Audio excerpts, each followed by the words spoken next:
கன்னியாகுமரி மாவட்டம் வட்டப்பாறை அரசு பள்ளி அருகே யானை தாக்கி ராஜேஷ் என்பவர் உயிரிழந்திருக்கிறார். இந்த தினத்திலே நாம் சில உயர்லாக ஜனநாயக கிறிஸ்தவ பேரவைச் சார்பிலே வந்து ஒரு ஆறுதல் கூறும்படியாய் வந்திருக்கிறோம். அவர்கள் மரித்த போது அவர்கள் சில வார்த்தைகளை தன்னுடைய மனைவி மற்றும் பிள்ளைகளோடு சொன்ன காரியங்களை இந்த நேரத்திலே அவர்கள் சொல்லும்போது மிகுந்த ஒரு எங்களுக்கும் ஒரு ஆறுதலாக இருந்தது. அதை பிற மக்களுக்கும் நம்ம சொல்லி அவனுடைய நாமத்தை மகிமைப்படுத்தலாம் என்ற விதத்தில் அன்புடைய சகோதரோடு அவருடைய கேட்டு அதை வந்து அவங்க ரெக்கார்ட் பண்ணி நமக்கு அதை பகிர்ந்திருக்கிறாங்க. அதை இப்போது சகோதரி சொல்லுங்கள். இது வந்துட்டு ஆம்புலன்ஸ் கிட்ட வந்தது என்ன பார்த்துருந்து அப்படின்னு சொல்லியிருந்து பிள்ளைகளை பார்க்கணும், பார்க்கணும், என் ஜீவன் போகும் அப்படிதான் சொல்லி இருந்தது.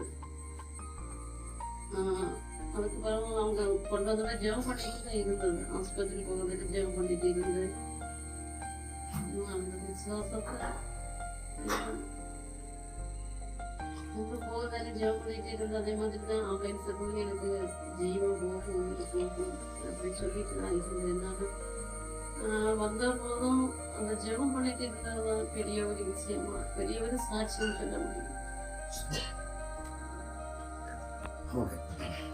அவங்க மறிக்கும் தருவாயிலே அன்புடைய சகோதரர் விவேகானந்தர் சொன்ன காரியம் என்னன்னா, குடும்பத்தை பார்க்கணும், பிள்ளைகளை பார்க்கணும், முக்கியமாக சபையை ரொம்ப அதிகமாக கவனிக்கணும் என்ற மிகுந்த ஜெபத்தோடு சாகும் வரைக்கும், அந்த மரணம் ஏற்படும் வரைக்கும் நல்ல ஜெபத்தோடு இருக்கிறார்கள். அதுதான் முக்கியமான சாட்சி.